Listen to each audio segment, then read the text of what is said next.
Hi, I'm Chi from Called Out Living. This channel is all about intentional living, setting goals, self-care, mindset, habits, all that good stuff, and entrepreneurship. So today I'm going to be talking about 7 hacks to get you going when you're feeling stuck in life. So we've all been there. We've all had that time, that moment where we just don't know what we're doing. We just feel a bit like, meh. We don't know what should we do next. You just feel like that stuck and frustrated feeling, that kind of stale, like everything's the same, nothing's changing. We've all been there. So these are just 7 hacks to use to get yourself out of that funk. So number 1 is to dream big. So have you ever thought about it? Where do you want to be in 1 year's time, 10 years time, at the end of your lifetime? Do you have a vision for your life? Because if you don't, you're going to find that you do just sort of drift along and you're not quite going anywhere. You're going to have that feeling of like just being stuck and a bit stale. So make sure you have a dream, have a vision, have this idea of what you'd like your life to be. So we can just get a big piece of paper and just write down for different areas of your life, like business or work, studies, relationships, marriage, different things like that, and just write just some things that come into mind about things that you'd like, how you'd like things to be, you know, what you'd like in a marriage, what would you like in a partner, where you live, you know, where would you dream of living, what kind of work would you love to do. And when you do this, I want you to just open up your mind to the possibilities. I don't want you kind of just looking at your options based on how your life is now, what you see. Don't constrain your life vision to what you see in front of you now or to what feels comfortable.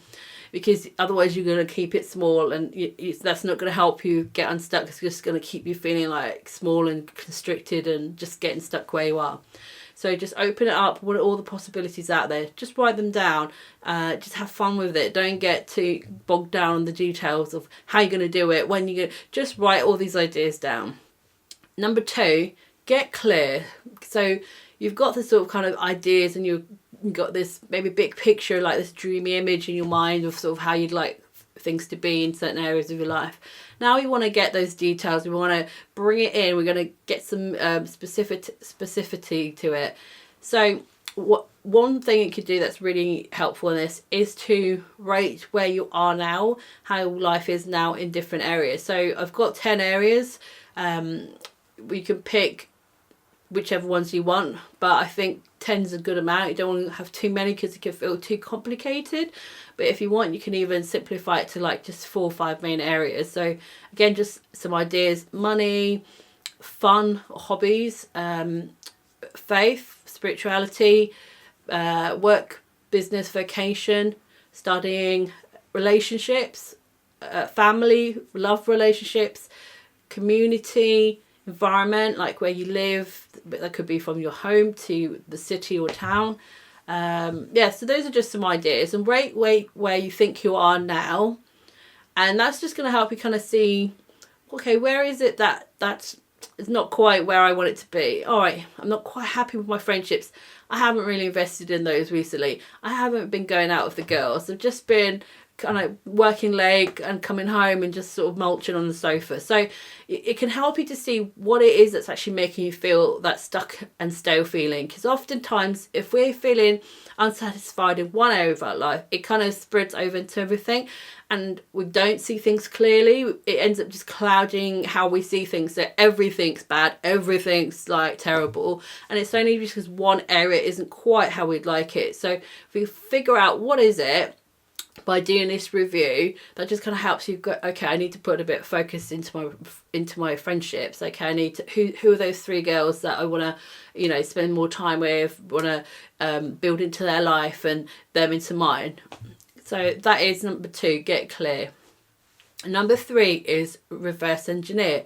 So what I mean by that is thinking about what goals or dreams you would have and you'd like to see happen. So obviously this is in the future. So you then take that and you work your way back. So what are the steps needed to get to that point?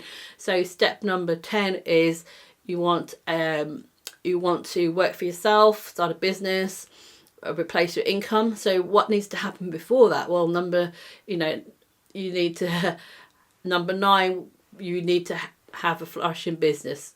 what needs to happen before you have that business. You need to figure out which business you're going to have, and then there's different steps, and then you go back to today, and then you figure out, okay, here are my steps, this is what I need to do next. So reverse engineer it, work out, this is what I'd like in 10 years time, what are the steps leading back to today that I need to take to make that happen. Number 4, make those make SMART goals. So this is going to help you get unstuck. You might have some ideas, you might have some dreams, but unless you've kind of given it some, some detail, then they're just kind of like hopes and wishes. And it's like when you go, I hope I wish win the lottery or something. It's just all down to chance.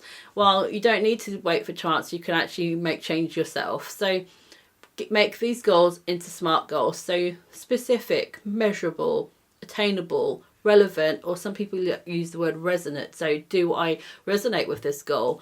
Is it relevant to me? Is it relevant to what I'm trying to build? Because sometimes we make goals and it's not even that we care about those goals, it's that we feel we should because of society or friends or spouses or other people. So make your goals, these dreams, into SMART goals. Give it that detail, give it that framework. So number 5 hack to help you get unstuck and get moving in life is to take inspired action.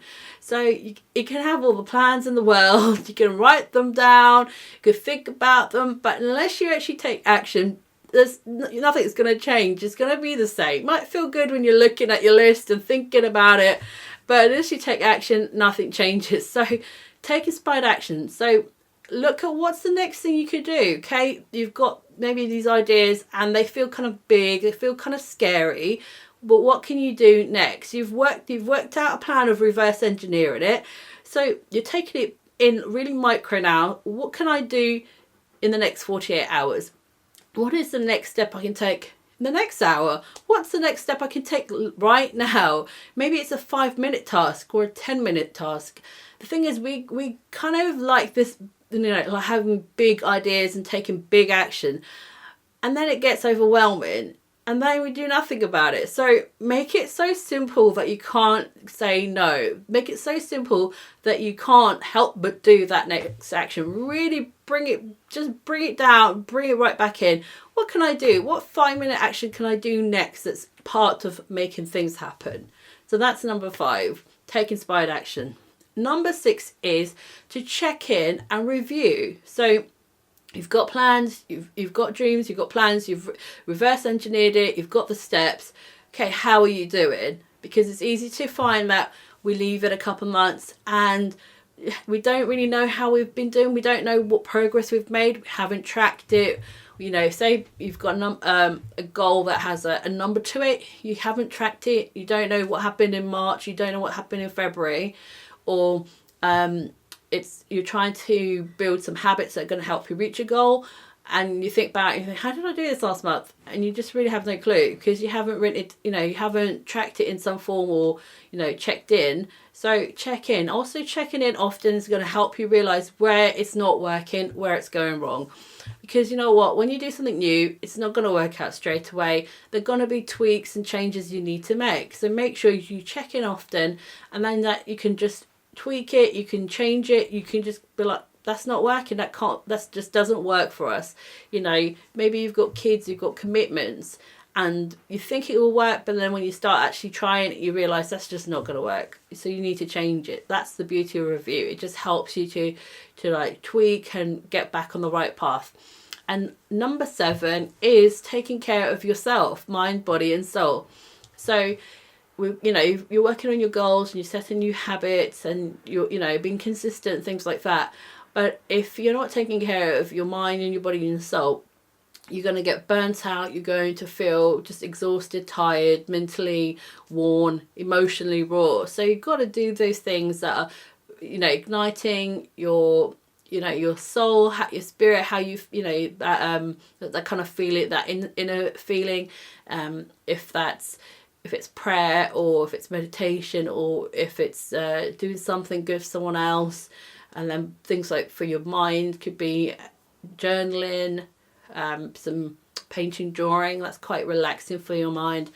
For your body, what you eat, doing a fun hobby, dancing, whatever it is. But just make sure that you're bringing in those things that are just re-energizing you, mind, body and soul.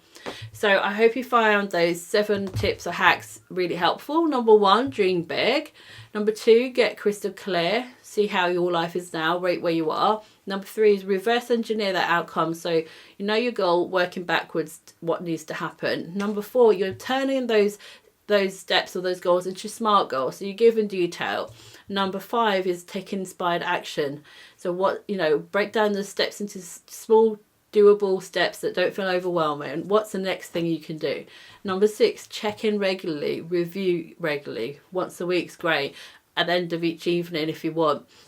And lastly, 7, taking care of yourself, mind, body and soul. And if you want more tips and things about self-development, about goal setting, all that, then subscribe, like and share this video.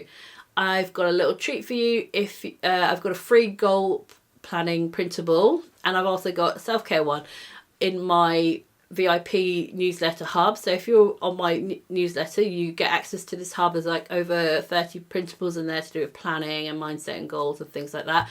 And you can sign up at calledoutLiving.com/freebies. So make sure you sign up if you're into that, and you subscribe, like and share.